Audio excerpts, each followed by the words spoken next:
All right, good day, dear listeners. Thank you for joining me on another interesting episode of The Truth with Ben Jokes, your trusted channel for political analysis.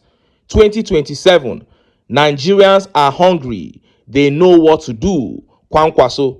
The people in the country, I can tell you for free, have made a decision on what to do in 2027. And that is why we are so happy with ourselves, because we are with the people and the people actually know we are with them. We are not satisfied with many aspects of life across the country, particularly the issue of poverty. Now, that was NMPP's Rabiu Musa Kwankwaso there, of course, insinuating that Northerners have decided to vote against Tinubu come 2027. But the question one is this: who will Northerners then vote for? You, Kwankwaso, or who? Question 2. How do you intend to make the votes count? You and other members of the opposition must intensify the pressure that some quarters are beginning to mount on INEC to transfer results from the polling units to IREV, because the APC and Tinubu don't have any plans to do anything credible in 2027. Now let us look at the top stories. First is that video that mounts pressure on INEC. The video is making the rounds on the internet as we speak. The message in this video pressurizes INEC, and it should be the mantra for 2027. Obi, Amechi, Kwankwaso, Atiku, or any other person that is interested in 2027 must organize youths to begin singing it like an anthem, because more than ever, a credible process is needed in 2027. And next is that very pathetic update coming out of Katsina State. Before I show you details of these top stories and how Nigerians reacted, let me quickly show you this video. Atiku and his supporters need to see this video. Governor of Bauchi State, Bala Muhammad, once again throwing Atiku under the bus by saying letting Atiku pick the PDP ticket in 2023 was a big mistake, meaning he is still not fit for 2027. See the video. What was going on your mind? Because you, was it that you were overpowered amongst others in that meeting? Because your influence as the chair of the Governors Forum, one will imagine that the party for the first time is zoning the presidential ticket, and now to the south. I thought you were one of those who have fought to throw it open as you did in 2023. Yes. June, life is always a learning process. When we did in 2023, it was not a pleasant experience, and that was why we lost the election.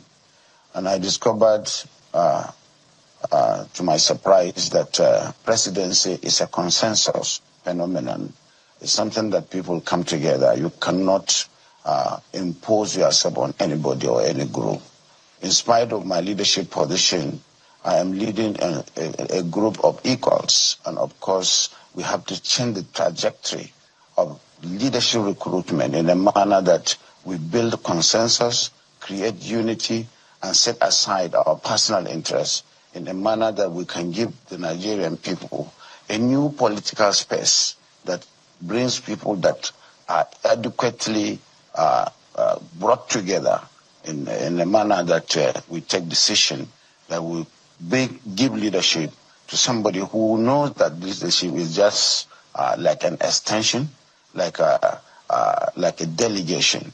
And of course, when my party decided that we would zone this to the south, I had no qualms, because I knew it is for the common good, and it is not about our personal interest, since we knew we learned our lesson from the mistake we made in the past. You heard that. Now, whether Atiku and his supporters like it or not, there are too many Northerners saying power should remain in the South for another 4 years. Yes, there are Northerners who are still urging Atiku on, saying they do not believe in zoning, but the reality is that many Northern elites are ready to call out Atiku's desperation. As a matter of fact, they are already doing so. They are already calling him out.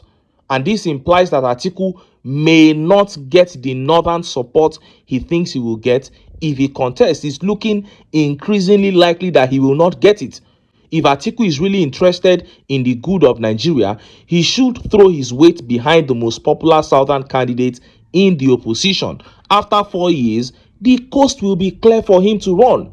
But ruining a zoning formula that is respected by every other politician in this country except him will only mar his reputation, because he would have demonstrated once again that he cannot show respect to others, and he who cannot show respect does not deserve respect.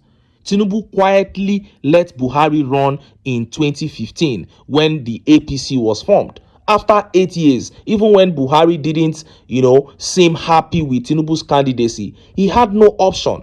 Alhaji Atiku Abubakar choose the path of honor now. Yes, nobody is God to claim that he knows the end from the beginning, but logically and on the principle of fairness, the best thing for you to do in your own interest is to step aside, back the most popular southern candidate for a 4-year tenure. Then you will come in 2031 and there will be no roadblock for you. Point blank, period. Now, let us look at the top stories. First is that shocking one coming out of Katsina State. The Katsina State governor really sparked up a national debate about the essence of subsidy removal. And next is that video that mounts pressure on INEC. The message in this video must become the focus for opposition right now. Let's start by taking that update from Katsina State. Look at how the papers reported it. Governor Rada to spend about 1 billion naira on cemetery renovation in Katsina. The Katsina government has approved 20 million naira for each local government to renovate graveyards. There are 34 local government areas in the state. Governor Diko Rada announced this when he received traditional rulers from the Katsina and Daura Emirates on Thursday in Katsina. He described the initiative as both a service to the people and a way of seeking God's blessings. About 1 billion naira to renovate cemetery. This is how over 90% of these governors are spending the tripled allocations being given to them as a result of subsidy removal. And the reason why they are able to do all these things is because the federal government too is embezzling their own portion of the subsidy removal funds. So he will say he wants them to spend 1 billion naira on the cemeteries. They will end up not spending more than even 20 to 30 million naira. The rest will be embezzled. This is what is going on in more than 90% of the states in Nigeria. So Tinubu just removed subsidy, increased the price of petrol from 195 naira to over 1,000 naira, and began sharing the money to governors and lawmakers and to himself for them to do all this kind of nonsense. And this tweet here says, once you are in APC, you must come up with the most innovative stupidness ever. Like how? Katsina residents, your governor has prepared your beds. Just do the needful. Join our former president, that is, join Buhari. A state governor looked left, right, and center. Nothing else to invest in. He chose cemeteries. Katsina has some of the worst schools, some of the worst hospitals, some of the worst healthcare centers in Nigeria. But their governor is choosing to invest in cemeteries over these vital areas of the economy. It means he's actually wishing death upon his people. And this tweet here says, cemeteries are now better equipped than Katsina hospitals. Katsina people will start rushing to die since the graveyard is getting more funding than the hospitals. And Matt says, God of mercy, 1 billion naira on cemetery. That is what the subsidy removal package of Tinubu has brought upon Nigeria. A bunch of wicked people who have no plans for the citizens of this country. And God knows, I am not just saying this because it is Tinubu or APC that removed subsidy. If anybody, any presidential candidate plans to remove subsidy so that he can increase the allocations to subnational governors and lawmakers, then such a person is a fraud. Whoever you are, every adult in this country knows that the problem of our governors has never been lack of funds. The problem has always been poor management, misappropriation of allocations, and embezzlement. So to give them more money is just to increase their corruption. And Tinubu actually did it so that they will all support him. That is why anywhere he goes, the governors and lawmakers will sing, "On your mandate we shall stand," because he has given them this money to embezzle, to do whatever they want, so that they will support him in 2027. And who are the people that suffer? Is you and I. That is why the people must stand up and say no to all this nonsense. And just as Nigerians were yet reacting to that video that puts pressure on INEC began trending. Now it is not about the messenger. Let us take the message. The 2023 presidential election was clearly rigged when Professor Mahmood Yakubu switched off the IREV and claimed there was a glitch. He got away with that, but PDP chieftain Bode George is saying here that that process must be repeated, and this time around there must not be a glitch. And his call for a transparent process, especially as it relates to the transfer of results from the polling unit to the IREV, must become the mantra, the anthem for every serious member of the opposition. Watch this video. The only thing I want to plead with is that the INEC must not come with the story of a glitch on the H hour and the D-day of election. They should please be extremely careful, because the same system that we have in this country was used in Ghana. Seamlessly it worked. And when our people in INEC stated that there was a glitch, the company that sold it quickly jumped on the media to say, no, there was no glitch. You switched off the system. Let us be honest for a change in this country.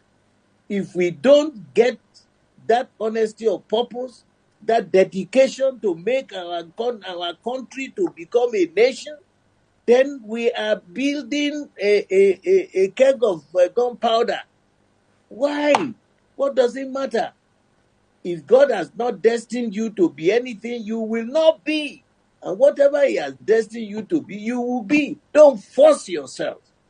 The next election, INEC, please don't tell us a story that there is a glitch in your system. Because we will not accept that. We will not accept it. It must work. No wuru-wuru, no mago-mago. Let the will of the people be respected. You heard that. Bode George there talking about the transfer of election results from polling units to the IREV, how Professor Mahmood Yakubu claimed that there was a glitch in 2023 and that was why he was not able to transfer results. But Amazon, who gave him the software, said there was no glitch. Yet that issue was pushed under the carpet. I expect the opposition to bring it up again and say, okay, how about in 2027? Are we still going to use this process? Are you going to assure us that there will be no glitch? Then you, the judiciary, if he says that we are going to use this process and there is a glitch, does that mean that the result will not stand? Because first of all, why did this issue of transfer of results from polling unit to the IREV come about in the first place? It was Professor Mahmood Yakubu himself that said that because Nigerians have lost faith, because Nigerians don't trust this present procedure of INEC, of people just voting and INEC counting results. He said that is why they are introducing transfer of results from polling unit to the IREV. He said specifically that that is the only way that credibility can return to the process. And he was given a lot of money by Buhari to pursue that process. At the end of the day, when they saw that going ahead with it will see Peter Obi win the election, they now changed the whole plans and switched off the IREV. What I expect from opposition is to revisit that issue. He himself has told you that that process that you know, the process of counting the results and announcing, is not credible. He accepts that Nigerians have lost faith in that one, that it is this transfer of results from polling unit to the IREV that will bring credibility to the process. So we should sit on that one. We should be talking about it, not saying the candidacy and all that, because there's no credibility in that count and announce. And I have been saying this, it is time to take a step. The likes of Peter Obi, Rotimi Amechi, Kwankwaso, it is time to take a step. You need to get some Nigerian youths, many of them, and begin to sponsor them to demand a credible process. This is a kind of protest that you can sponsor. Tinubu sponsored protest against subsidy removal in Ojota in Lagos. But this one is more noble, that you are sponsoring Nigerian youths to demand credible elections, to demand the transfer of election results from polling unit to the IREV. There is no protest more noble than this one. So if I were an aide to Peter Obi, or if I was somebody that could reach out to him, enough of visiting schools and visiting IDPs to give them money. Let us channel this money into something that has to do with the 2027 elections. Because INEC chairman himself has told us that the process is not credible. If they are going to count results and just announce, unless Nigerians fight it through, unless people gather and follow them to collation center, and you know that that is more difficult. It's more difficult to get people in the 36 states of the federation plus FCT to do that. But if we can use the energy that we have now to push the idea of transfer of results from polling unit to the IREV, it will be better for us. That is why I am happy that this video by Bode George is trending all over the place. Let other members of the opposition, hold onto this video and make the message in this video a mantra. Because if these people, Peter Obi, Atiku, if they are not talking about transfer of election results from polling unit to the IREV, it means they believe that the 2023 presidential election was not rigged. And if they believe that it was not rigged, what was all that going to court for? If you know that your opponent is going to rig, what have you done to stop the rigging? Please, let us get serious. The opposition must put their foot down and in all ways possible demand a credible process. If not, they should go and sit down and not waste our time. Anyway, make I leave am here. Make I still enter town. Make I go get some ogbonge political news wey una go like. Why? Because of una. Na I dey here. So, don't go away. Don't go away.